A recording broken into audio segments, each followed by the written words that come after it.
Hi Snehal, Hello. how are you? Good. So thanks for giving your time.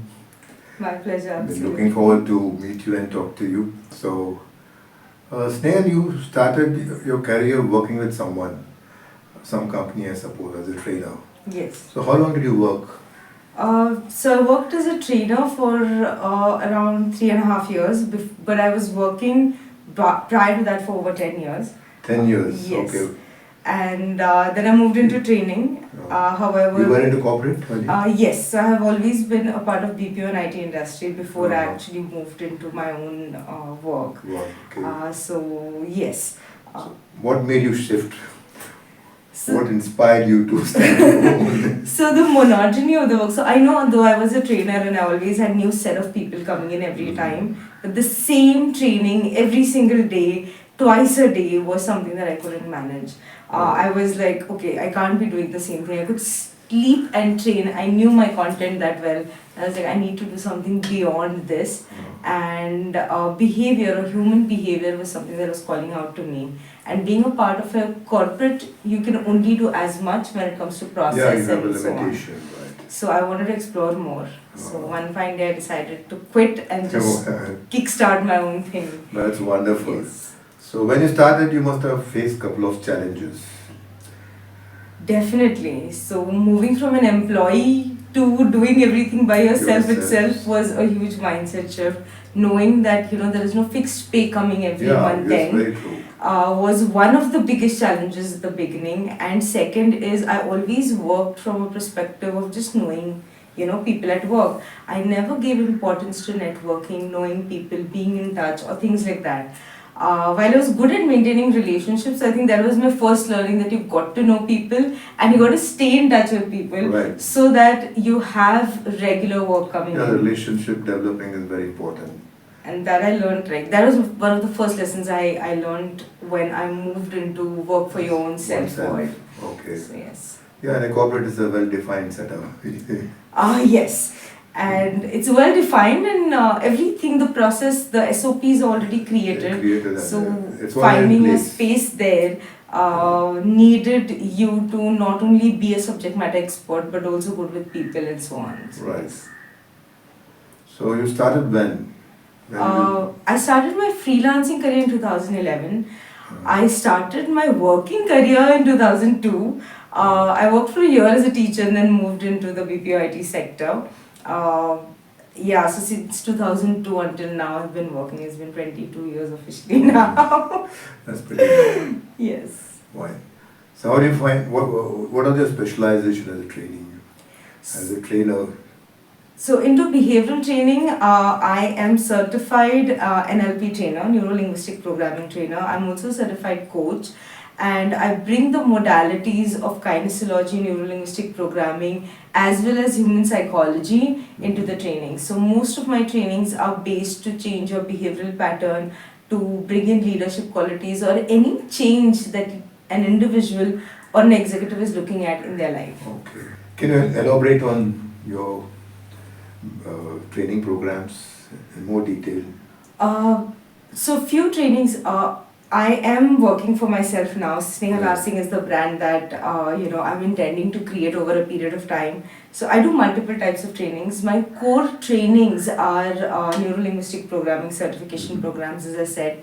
But apart from that, I also believe that every individual who is choosing to work for themselves or for any other company, there is this feeling nowadays that we struggle with, which is being alone. Yes. And feeling alone.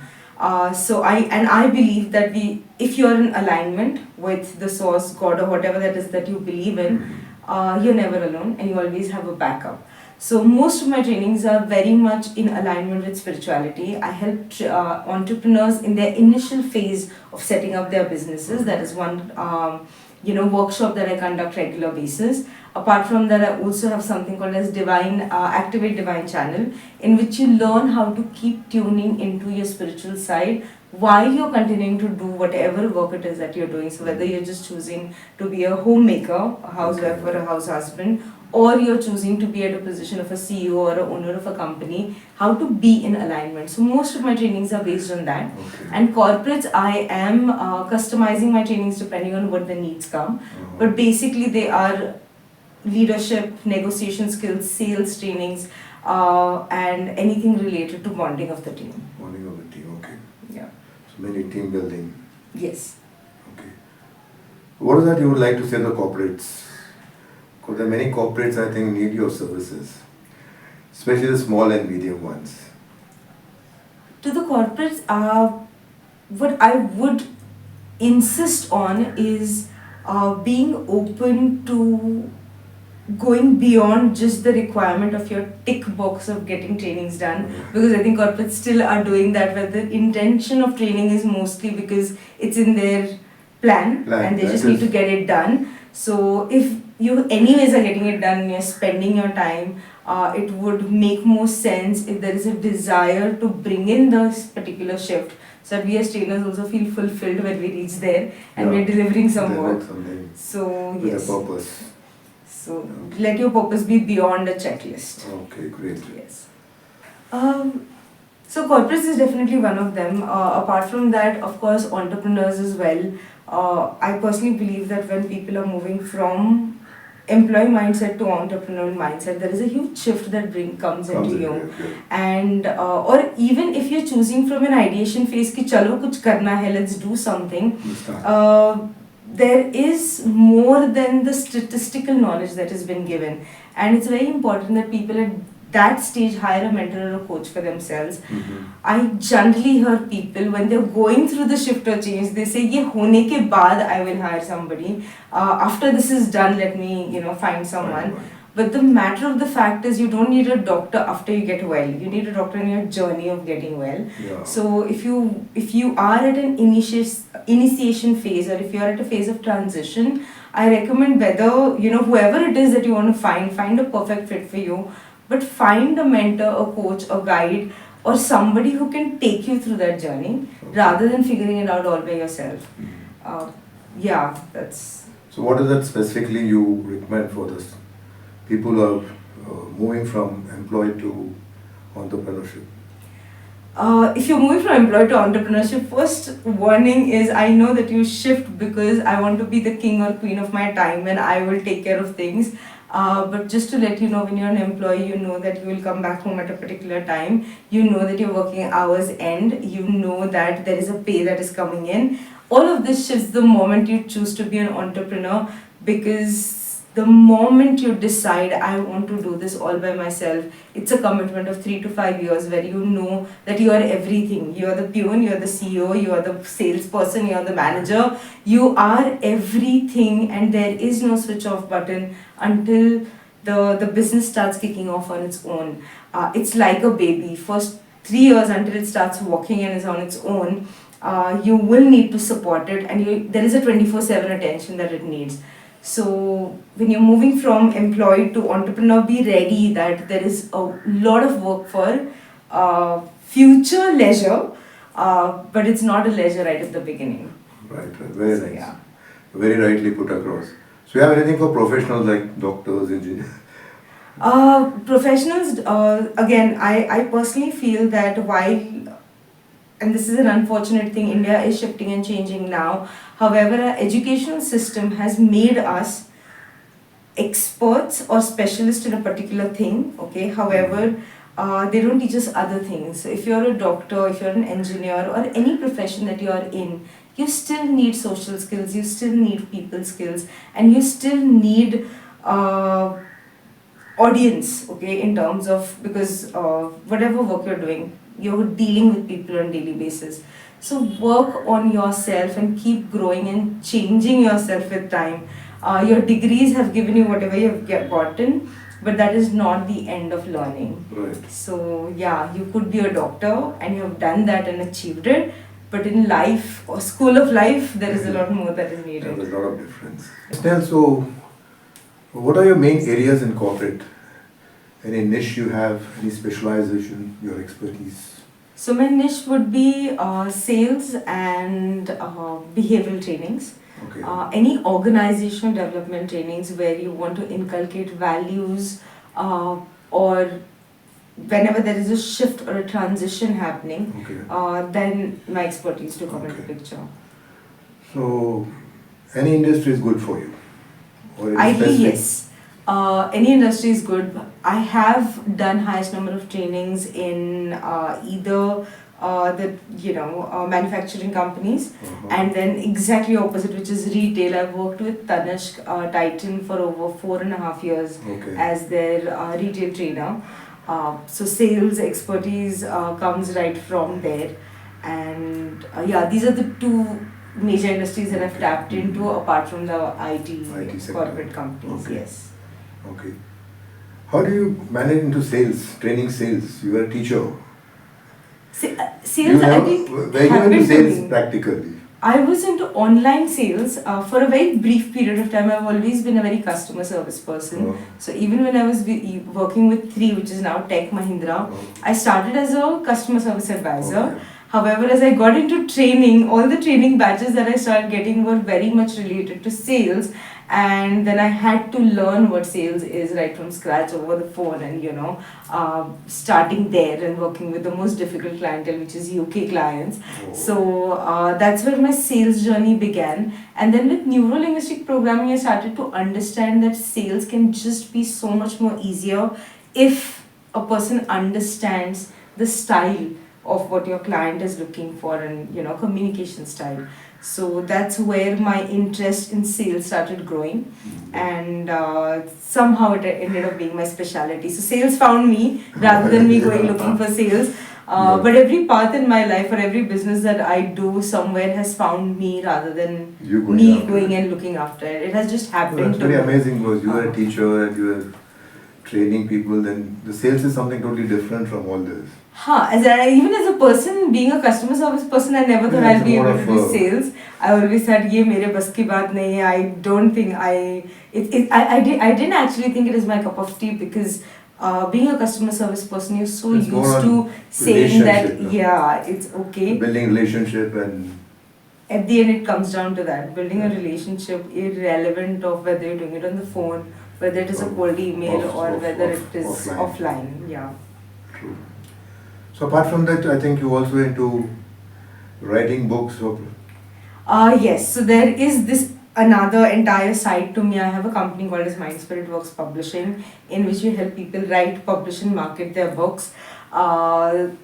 It began as me just being an author, and as I started this journey of writing, I had this tendency of whatever I learn, I'll just share it with others. And within, I think, 1 year of me being an author, I already had a publishing company called as Mind Spirit Works. And that's where the journey of me helping authors with their books started. So in 2019, I took up a challenge where I wanted to meet 100 authors to understand what are they really doing, in whichever part of journey they are. They were either writing, or they were marketing, or they were in process of publishing. And that 100 authors meeting helped me realize and understand what really it is about writing a book. So yes, by now I've coached over around 450 odd people in writing their books. People? Yes. I took that up as a challenge. I loved the virtual world. I didn't miss any opportunity of connecting with people online, getting them on a call, having a conversation, meeting them. So the 100 people was interacted with online? Yes, online. Because I was, pretty much doing all the work that I was already doing. And in that, I also wanted to express this. So I explored social media to its peak. I connected with people and build network from online to online network. I did go for a few events, definitely, but mostly online. Wow. So nice. Yes. That's something really great. You met 100 people to know what they're doing.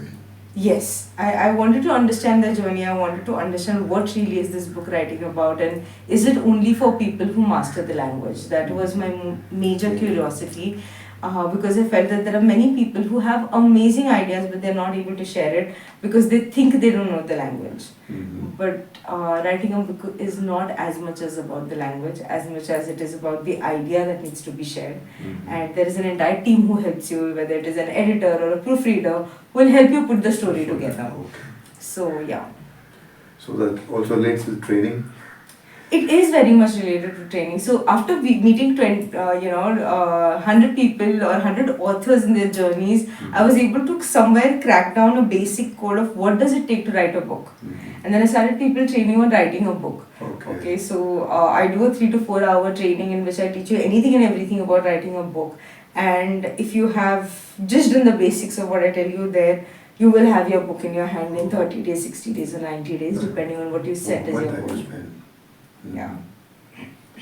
So what was your takeaway after this 100 people that you interacted with? So one biggest takeaway, and I think that is the beginning of my training whenever I would teach people how to write a book, and that is when you are initiating any idea, and this applies to not only authors but entrepreneurs as well, or anybody else. When you're starting with an idea, think big. Because as big as you think is how far your idea will go. And many people start writing a book with just a simple thought, if I could just change 10 people's life, if I could just change 100 people's life, and then you just change 100 people's life. And then the book stops. So everything is at the birthing stage. And when you're birthing that idea, choose to think as big as possible, because the bigger you think, the farther the journey of your any product is going to be. Wow. So, yeah. That's a good lesson. I learned it the hard way because I realized, when you start analyzing so many people and there's this one person who has done 100 sales and then there's one person who is doing sales. 100 different stories, 100 different way of thinking. And then finding a theme line, when you see that, you realize that, as humans at the core, we all are so similar. It's just that we express very differently. Right. So, yeah. So nicely said. So what is your giveaway to my viewers before we conclude?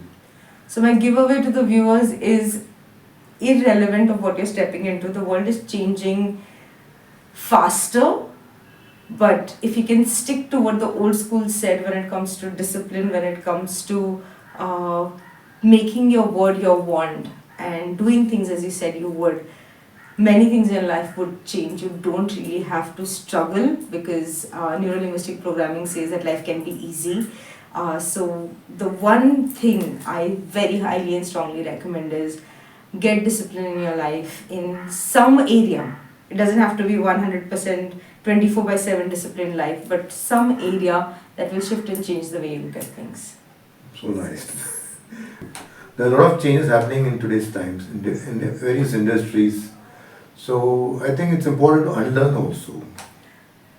Yes. Because many people are just following what they were doing for many years. True. Like somebody is doing something for 10, 15 years, so he's stuck in that groove. So one has to come out. So what do you have to say on that? I think unlearning is the biggest thing that we really have to do at every stage of our life. So I always say this, okay, and I don't know how this is going to connect with each one of you, but when you go to gym, the bag that you pack versus the bag that you take to when you're going to work versus the bag that you pack when you're going on a picnic or a trip or a tour is different, right? So your life also keeps shifting and changing, and what you need to carry and what you need to remove out of your bag is something that you need to do a quick check every time. You can't carry the same bag to the gym, to office, to your trip and to your trip to Paris as well. So that's where that unlearning, removing things that don't serve us anymore, taking a good look at what is it about me that helped me get here, but it's not needed anymore, is very, very, very important. So you may have struggled in the past, and therefore you may have felt the need to always voice out and be stubborn or strong about something at one point in your life because life was that way. But now if the situation has changed, then you may want to unlearn that stubbornness and probably move to flexibility into whatever it is that you want to now achieve next. So stop carrying the same bag everywhere. That's a good point. Thank you. That should be it's- helpful to my viewers because that's a very valid point. Thank you. So I think that's okay, Sneha. Then thank you so much. Thank you so much. Thanks a lot. Thank you care. so much for God this bless. opportunity. Take care. Thank you. Please do like, subscribe, and watch.